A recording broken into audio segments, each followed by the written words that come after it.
dimuliakanlah Tuhan. Beberapa waktu sesudah kedatangan malaikat Gabriel, bergegaslah Maria ke pegunungan menuju sebuah kota di wilayah Yehuda. Ia masuk ke rumah Zakaria dan memberi salam kepada Elisabet. Ketika Elisabet mendengar salam Maria, melonjaklah anak yang di dalam rahimnya, dan Elisabet pun penuh dengan Roh Kudus, lalu berseru dengan suaranya nyaring. Diberkatilah engkau di antara semua wanita, dan diberkatilah buah rahimmu. Siapakah aku ini sampai ibu Tuhanku datang mengunjungi aku? Sebab sesungguhnya ketika salammu sampai kepada telingaku, anak yang di dalam rahimku melonjak kegirangan. Sungguh berbahagialah dia yang telah percaya, sebab firman Tuhan yang dikatakan kepadanya akan terlaksana. Demikianlah sabda Tuhan. Terpujilah saudara-saudari terkasih di dalam Tuhan.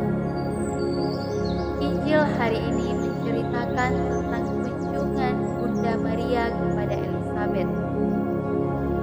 Maria yang mungkin masih dalam kebingungan tentang kabar dari malaikat Gabriel mengenai kehamilannya, mencoba mencari tahu tentang kabar Elisabet. Pengalaman iman Maria karena kabar sukacita yang diterimanya membuatnya mampu bergerak menemui Elisabet yang kira-kira berjarak 130 km.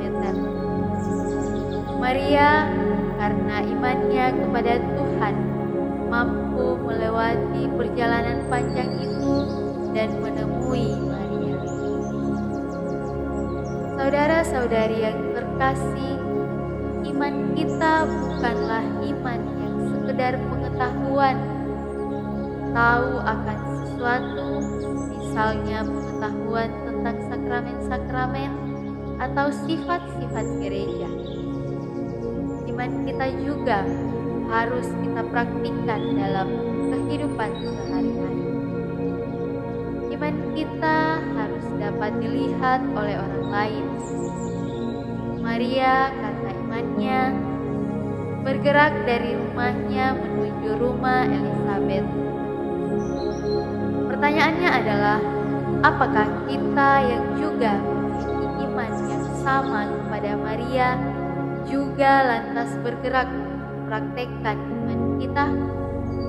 Ataukah iman kita hanya kita pendam di dalam kepala dan hati kita, sekedar menjadi rumusan iman saja, yang penting kalau ditanya saya beragama Katolik, tapi kalau orang lain tidak bisa melihat kita sebagai orang Katolik.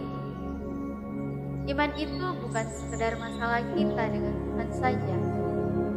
Iman juga berkaitan dengan kita dengan sesama. Jika kita tahu bahwa perintah Tuhan adalah mengasihi sesama, apakah kita juga dengan taat mengasihi sesama kita? Jika Tuhan paham perintah Tuhan adalah mengasihi musuh dan orang yang menyakiti kita, apakah kita juga dengan rendah hati berusaha untuk mengampuni dan memaafkan kesalahan musuh dan orang yang menyakiti kita? Iman bukan sekedar pengetahuan dan urusan ajaran agama. Iman juga adalah praktik hidup harian kita. Saudara-saudari yang terkasih di dalam Tuhan Yesus, iman membuat Maria menerima rahmat dari Allah. Dalam doa Salam Maria, kita juga menyebut rahmat yang diterima oleh Maria, yaitu wanita yang penuh rahmat, yang terpuji di antara semua wanita. Memang tidak pernah mudah hidup setia dalam iman kepada Tuhan. Namun, Maria telah menunjukkan hal itu.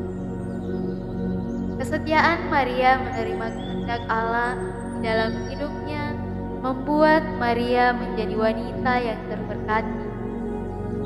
Maria membuka hatinya selebar-lebarnya kepada kehendak Allah sehingga Maria menerima rahmat yang berlimpah di dalam hidup Maria.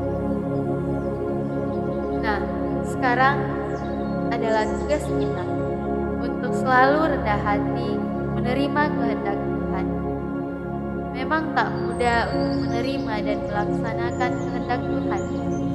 Kita harus berjuang dengan sungguh-sungguh untuk dapat melakukan kehendak Tuhan. Tuhan berkehendak kita mengampuni musuh kita, maka adalah tugas dan kewajiban kita untuk mengampuni dan mengasihi musuh kita.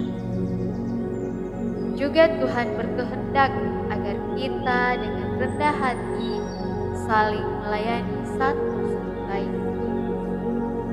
Maka adalah tugas dan kewajiban kita untuk saling melayani satu sama lain. Memang tidak mudah untuk melaksanakan itu semua. Namun percayalah bahwa ketika kita sudah punya niat baik, pastilah rahmat Allah akan membantu kita dalam berusaha mempraktekkan iman. Kita teladani perkataan Bunda Maria. Aku ini hamba Tuhan, terjadilah padaku menurut perkataan. Semoga demikian.